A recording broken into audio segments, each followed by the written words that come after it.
welcome to Claytonix Media Splash. This is your host, Clayton Christopher Wood. I'm joined here by special guest, Brian D. Mitch. Hello, Brian. How are you doing? I'm doing well. All right. Brian is well, you tell us what you are, Brian. Musician. I'm an actor. I also do videography and cinematography and photography and basically everything. Wow. Everything that you can to create digital media. Yeah, I understand that perfectly. You got to know, these days you really have to know it all to be able to get anywhere in this industry, especially when you're in the indie side of things. And Brian is in the film industry just like me and thousands of other people and tons of other people in the local area. So we had to survive by making films we don't really like to make sometimes, or in order to pay the bills, like going and shooting weddings or music videos or commercials or anything like that just to survive. We talked a lot lately about that, and I wanted to bring it up because it's something that you don't really see in the regular cinema world because there's so much money involved. In the indie world, there's not much money involved, and so everything is just strictly work. And Brian, go ahead and tell us about that. What you feel about the whole situation. Well, the truth is that no matter basically whatever industry you want to be in, you have to be able to give it as much of your attention as possible, and in order to do that, you need to figure out a way to make money because we all got to eat, we all got to pay the bills. Some people will be waiters and waitresses. Some people will climb cell phone towers during the week and only be able to do it on the weekends. Or coach gymnastics. Or coach gymnastics, that's right. So basically it's kind of tragic actually how you have some of the most talented and skilled entertainers out there that will never be seen because of the two major factors is one, the money thing, and two, the lack of knowledge and understanding of the business side of things. Yeah, exactly. And it's just not over here in this area the way it is like out west, and it's sort of like controlled, and it's just hard to move up. It's really hard to move up in this business. Well, I don't think it's as hard to move up as you're letting on. The main obstacle is challenging yourself to become better at what you're doing, because if you have something that's really good, all you and you have no idea how to shop it, all you have to do is find someone that does know how to shop it. Yeah. If you have something that you really honestly believe in and you think is an amazing project, and you say you create a film and you watch the film and you're like, wow, this is industry quality, it's up to standards, it's doing all the things that it's supposed to do in order to to be part of the film world. I think that my product here can compete with the professional products that are out there. And when you have something like that, it and it's good, or at least decent, there's absolutely no reason why you shouldn't be able to sell your product, because there's something for everyone out there. Yeah, that's true, and that's the magic of the whole thing, that we as indie people can actually create something that can measure up to something that's has a $50 million budget or whatever. Sometimes some people create the coolest shit on a $0 budget. Yeah, and that's really amazing to see. I love seeing things like that, because you're like, wow, it can be done. It's possible. Mm-hmm. Well, I mean, one thing that $0 budget films or micro budget films are going to always be lacking is obviously spectacles. Things that look crazy good. So if you're gonna be an indie, in the indie world, with film at least, I think that it's crucial to be a really good writer, because in order to keep the attention of people, you don't need just good quality audio and good quality industry quality video. but you also need a compelling story Yeah, to and be characters. able to tell. Mm-hmm. Yeah, that was always the trouble with me. It was very difficult for me at the beginning writing stuff because I was so, I'd grown up watching all these, films with all these spectacular things, and that's always what I wrote about, And then when I came into, started doing indie filmmaking, I was like, oh, wait, I can't do all this stuff that I want to do, so I have to kind of, like, go around. I still, kept the same sort of ideas, but I had to sort of go a different path just to make sure that it was, filmable. Yeah, well, I mean, that's something that even in Hollywood they have to do. You know, sometimes that you have to adjust fire just to, just to make it fit the budget. I mean, that's exactly. money makes the world go around. That's true. Unfortunately, Everything comes down to money. I mean, it's sad. I was actually talking to somebody on Facebook not too long ago, like on the interwebs and shit, about how it breaks my heart to know that as an artist, as someone who loves to create things and make things to help, express myself or express others, that financial and capital gain is such a necessary part of that, and it can crush your soul, it can completely destroy you if you can't find the balance that you need, because some people will be like, oh, I am an indie filmmaker, I'm going to stick to my guns, I'm going to, be the next Quentin Tarantino, and I'm never going to, flex on my morals. But in all reality, the truth is that most people, the vast majority of people aren't that good. They're not that good. I mean, I'm not that great. Yeah. I have a particular product that I produce at, a cost that is, is equatable to the product. I have low cost music videos that I make, low cost, photography and stuff like that. But unfortunately, because I have it so low cost and affordable, I can't spend as much time on it as people who, say, charge $5,000 for a wedding. True, yeah. Well, you just have to keep in the end, you just have to keep going and just keep at it, because, I mean, what I tell my kids that I coach gymnastics is, you never get good at something unless you're bad at it first. So that's how usually anyway, that's how, there are always you just have to keep doing conditions. something. Yeah, you just have to keep doing it, and keep doing it, and keep doing it. That's the way things roll. The important thing I want to talk about, just kind of art versus, like, the capitalism thing, is during World War II, when the Brits were getting blitzed by the Nazis, they wanted to cut the art budget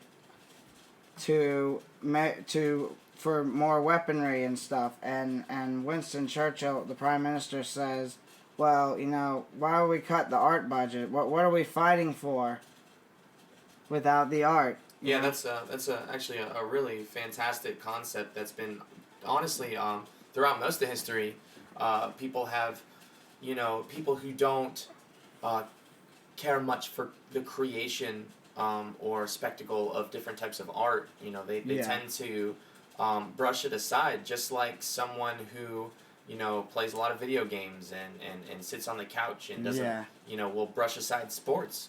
In the same way, they'll just be, someone who doesn't like sports will be like, oh, why do we spend money on these sports when we could spend money on more video games?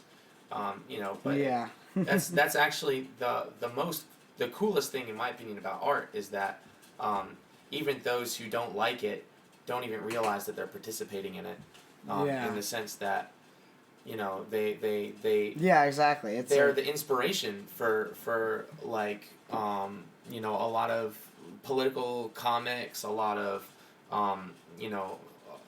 a lot of new musicians and new filmmakers and stuff. People create, they're like, oh, destroy the film industry, and then ironically, somebody makes Yeah. a film about them. Yeah, know? exactly. No, with that, remember that whole thing in North Korea? They were all pissed off because that movie came out. What was it called? It was with James Franco and Seth Rogen. I know what you're talking about. That was a pretty funny freaking movie. Yeah, so I don't think... Yeah, but they made a big deal about it, so it didn't go to theaters or whatever, and it was some kind of, like, hacking or some kind of thing. Yeah, the Koreans were, like, threatening to, like, shut down our... like social media or something. Yeah, because of it. And you know, the funny thing is that film, I didn't really think it was a lot. It didn't really. A lot of people say it didn't live up to all the hype. And I you know, if the North Koreans didn't make such a big deal about it, I don't think it would have been made into a big deal. No, you're probably right. I mean, it was a pretty standard film. You know, Yeah. It had its beginning, middle, and end. You know, and it had a couple of really good punchlines. Yeah, And there was a couple of really funny ones, but other than that, it was a pretty standard Because film. I remember talking to people after, they're like, "Wow, all that hype and all that you know, controversy with North Korea and stuff, and that movie wasn't even that good." And I was like, "Well, you know, yeah, if the North Koreans didn't say anything about it, nobody probably would have made a big deal about it. So they did it to themselves." That's actually a beautiful topic, a beautiful concept to consider talking about too. Is how like in the media and in entertainment, the more people talk about it, the more it happens. You know, I know it sounds like mumbo jumbo a lot of times, like all the wishy washy bullshit, but like the law of attraction and if y'all seen the you know, The Secret, the film The Secret about that, and you know, it's like the more people talk about mumble rappers, the more mumble rappers we get. Yeah. The more they're like, oh, fuck mumble rappers. And just like with you know, Trump getting elected, the more people talk shit about Trump, it didn't matter. the more people they're voted talking for him. about him. Yeah. Exactly. And that's the whole, you know, law of attraction thing, like, you know, and especially when it comes to the cultural genetic traits, you know, that people have as like tribes and clusters and cliques and shit. So it's pretty. Yeah, like that. Talk about the president again. I won't mention his name, but the impact that just all the free advertising that he's pretty much had his whole life had on the election was Absolutely. Yeah. I mean, policies and politics aside, man, that guy got, you know, not only he had billions of dollars, 30 for his years campaign, of free but, advertising too. Yeah. I mean, he's all been, that the show and everything, all that. I remember the first time I ever heard of him was the Trump steaks. I don't know what that is. What is that? He had it was like you'd go into a store and buy this box, and then I guess they would deliver the steaks. But he was like, "These are the best steaks in the world. They're 100% beef, blah de blah blah, best steaks." And you know that. But after 2 months, it was over. Oh, really? Yeah, well, just a like lot of things are short-lived like that, too. Yeah. I bet you he made a shitload of money off of it. Yeah, he probably did. I remember it was that Sharper Image. Yeah, but they were talking about politics, and someone was... So, for context, I am 28, so it was quite some time ago. And somebody said, you know, this guy should be president. He should run for president because it'll fix the country and blah blah blah. You know, people have been saying that Trump should be president for the Simpsons did it too. That was kind of weird. Very very long time. People have considered Trump as a candidate for presidency. And the reason why legitimately wraps back around to you know, media, digital media. It goes back because he was able to be in a topic for such a long period of time that it eventually, you know, manifested itself. It eventually happened because, you know, because of people. That's crazy, yeah. You know, just talking about it, and. That's true. You know, because some things can, you know, some things that you think is going to become a phenomenon doesn't, and then some things just do, like you know, in film or television. Vision or any even music, like digital media in general. You know, like being a part of being a part of the digital media is one thing, where it's widespread and global even in a lot of cases, but the like being a part of it, like personally being actually a part of it, like being an actual fan and like wanting to go to the Comic-Cons to meet the director and I do like doing that. Yeah, it's stuff like that. That's where you're really able to divide the consumer versus the real fans, the general consumer versus the real fans. But in order to like maintain relevancy in the industry, especially as an indie musician or an indie filmmaker, you need to continue to try to create professional quality product while also maybe even using a pseudonym or whatever to try to create the pop music of the film industry. Oh yeah, the stuff that's universal, that everybody likes and rushes to the stores or whatever to buy.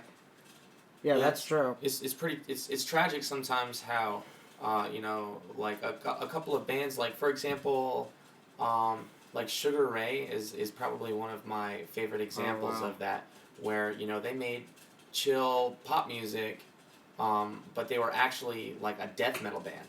But like they had to do that band. first to get in, Well, yeah, no, they were like a hardcore band, and then I guess the lead singer or whatever, or one of the guys in that group was just like, yo, let's try this, and they did it, and made them a shitload of money, and then they went back to doing what they loved to do, what they really wanted to do, and some people would say that's selling out, but I think that that's just doing what you have to do in order to remain relevant, in order to pay the bills, and eat. You don't.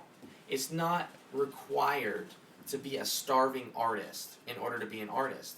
Yeah, you just gotta have heart, and you gotta have passion, and you gotta have a will to work for what you want, because that's that's what it's all about.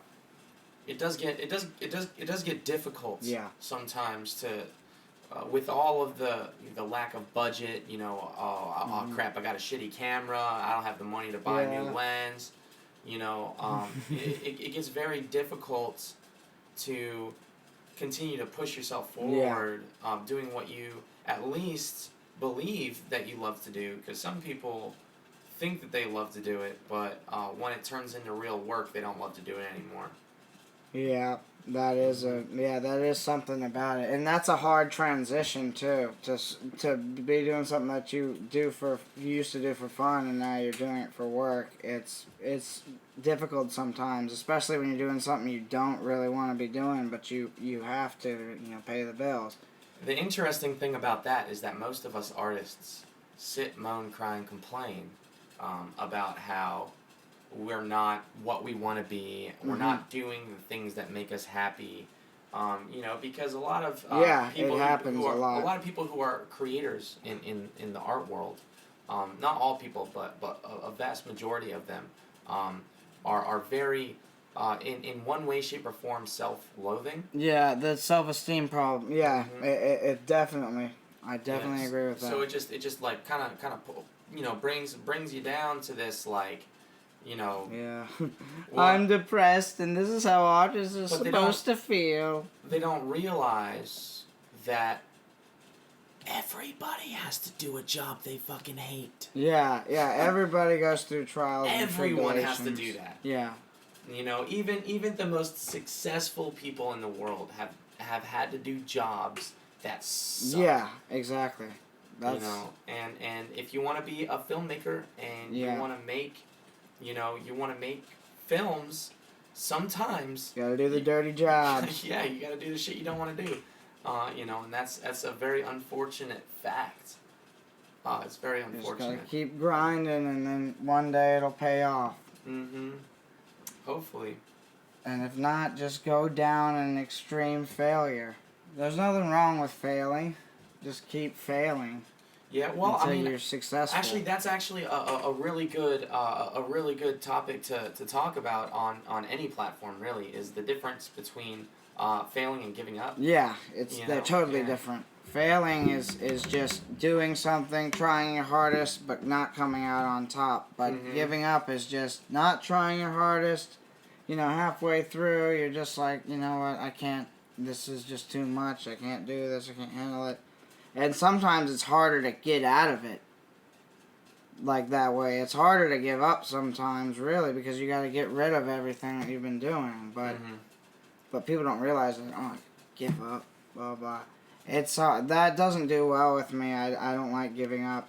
Well, people can lose their passion because of things like realizing that capital gain is a necessity. Yeah. And life happens. Life can throw you a curveball, and the rest of your work life and stuff can go down the tubes because of it. So I believe that every artist at every level and every skill level has some type of vision of grandeur for their art. They might want to be the biggest not known painter in the universe. Yeah. Or they just want to make. They have like a one thing that they want to do that's gonna like put the jewel in their crown, and I wish and I hope the best that everyone who really wants that can achieve that goal, but it's the sad, disgusting, heartbreaking truth is that very, very, very few people will. Yeah, that is really tough. There's only a handful of people who are gonna make it through that wall. Yep. It's it is like a wall. I actually I hit the wall recently. I think maybe about 2 years ago, a year and a half, 2 years ago, I hit that wall where I had to decide, like, am I going to push hard into my career? Am I going to push hard into building my own business? And I felt like I was losing my passion for a long time, because I stopped giving a shit about, what the art sounded like or what it looked like, and I just wanted to make something that was industry standard. Fortunately, in the past year or so, half a year, I've really come to that realization and been able to try to find my balance there where I can make something that's industry standard, but I can also pick and choose what I make. Yeah, that's really something. But alright, so we'll go to our next segment here, and it's we're gonna talk about our top 10 favorite Christmas movies, or it'll be top Die Hard. Yeah, I knew that was coming. Alright, first I'll give you mine, and then Brian can go ahead and give you yours. Or maybe we should do 5. Let's do 5. Top 5 Christmas movies. So, I'm thinking probably number 5, I would put Jingle All the Way, because that's a fun, it's turbo time. Oh, is that the one with the toy and he has to get the toy? Yeah. Dude, man, that was such a good movie. I love that one because it really shows you, like, all the madness of Christmas, especially back then in the 90s where there's no, cell phones or Amazon or any of that. Yeah, I had to have watched that film so many times. Yeah, dude, it's so good. It's so funny, and some of the classic Schwarzenegger, one-liners are in that film. So yeah. Put that cookie down, no. Put it down. Yeah, I love that one. Let's see. I think the next one I'd probably say, the Santa Claus. That's a pretty good one with Tim Allen and little Charlie and Barabbas. Oh, the one where Tim Allen turns into Santa? Yeah. Oh, yeah. That was corny as... Yeah, it was. But it's a classic, though. It's a classic. It is sometimes, because you just want to, like... Because Charlie is so annoying. Yeah, Shut up, Charlie. My 8-year-old watched that film, I think, 1 year. He watched it, like, 3 times a day for, like, 2 weeks. Oh, wow. That sounds like me. I used to do that. Of course, Home Alone. You got to put that on the list because that's a classic one too. Macaulay Culkin and Joe Pesci and that other guy. I don't know what his name The was. other guy. Yeah, the other guy who played the the two bandits. They're like, we're the White Bandits. Yeah, the White Bandits. Yeah. So that was a great one. So I think number one overall would be A Christmas Story, because that's just a classic. You know, they play it 24 hours a day on Christmas every year.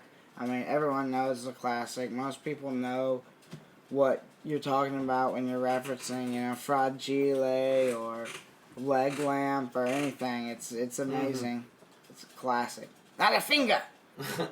Yeah, man, it's a film, that's for sure. Yeah. I never really, you know, the movies that you talked about. I like the first two that you said, but the other ones are kind of just generic feeling for me. I don't know. I never really got into it. For me, like my kind of Christmas films, like, have you ever seen Jack Frost? Yes, I do. The one with the with Michael serial Keaton? killer, the serial killer that he turns into a snowman and then he like kills people. Oh yeah, that's snowman. the Christmas horror. Yeah, stuff. man, Okay, I love that shit.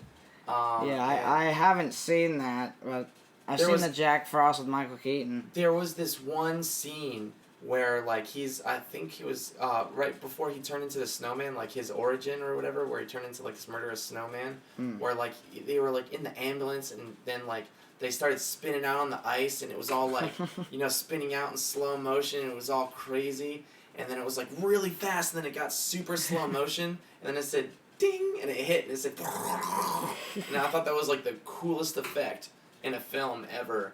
Where like this speed ramping shit, wow. It was just insane, yeah, and that got me hooked on that film, for sure. And another one that I really liked was I really liked the Krampus film. Krampus. The newer one. I thought that, you know, it was a really good. I thought it was a good spin on an ancient tale kind of thing. Oh yeah. You know? And you know, it was definitely worth the watch. Probably not the best film in the world, but I appreciate it for the storytelling that's in it more than anything. Another one is you know, Jim Carrey, the Grinch. Oh my God! Why did I not put that? That's what I would have put as number 2. I forgot about that because that's Ron Howard. That's one of my favorite directors too. And yeah, I love that. That's a fantastic one. I'm just gonna skip number 2. Yeah, but no, fucking the Grinch. You know, the Grinch was a really that was good amazing. Film. I mean, a lot of people. You know, a lot of people really enjoyed that film because of the aesthetic and because it was Jim Carrey.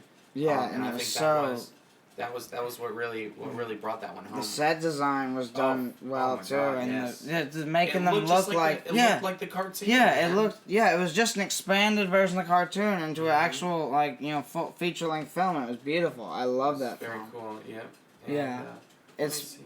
Because nobody is allowed to do live-action adaptations of Dr. Seuss anymore. Not because of that film, but because of the Cat in the Hat film. That movie was so it was so bad. Yo, I actually saw that Cat in the Hat film. That was the first time that I ever went to the movie theaters with my friends and stuff. Oh, man. And I saw it in the theaters, and like I was with my friend and this girl that I was really into, and yeah, man, it went so poorly. Yeah, that's yeah. Well, that movie can't really help you. So thank you, Cat in the Hat film, for ruining my chances with Leah Grossman in the 6th grade. Appreciate it. There you go. Yeah, a lot of people blame that movie for a lot of things, especially because you can't use Dr. Seuss for any live action adaptations anymore because of it.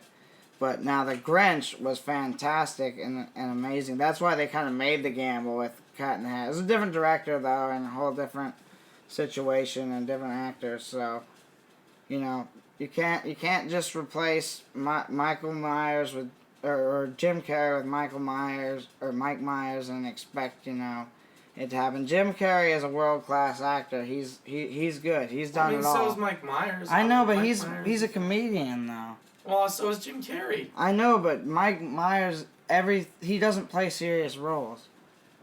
Like, you've never seen him in a role where he's not Just I'm not going to 100% agree with that. I can't think of anything right now, but I'm sure Mike Myers has some serious maybe like reasons. one or two things, but not much. Yeah. Just like Adam Sandler has like one serious movie. That's not true. No, Adam Sandler's got a lot of, Oh, he's of got serious more? movies. Like, there's Click. Yeah, I guess. Yeah, you're right. Click is. I mean, it's a comedy though, but you're Yeah, right. I mean, they're it's, like rom-coms, Yeah, but, yeah. I mean, he plays serious, Yeah, he does, real yeah. characters and stuff, and not just, like, his... Yeah, that is true. just, like, You're right. super goofy characters. You're right. That 50 First Dates had that Yeah. same. It was a rom com too. Yeah, he did a lot of those rom-coms. I mean, that's, once again, like, films, actually, going right back to our first topic on that, too, man, is that, like, the rom-coms and stuff was a really good way for Adam Sandler to be able to pay for his extremely eccentric character films that he wrote and he wanted to make. Yeah, exactly. Like Little Nicky and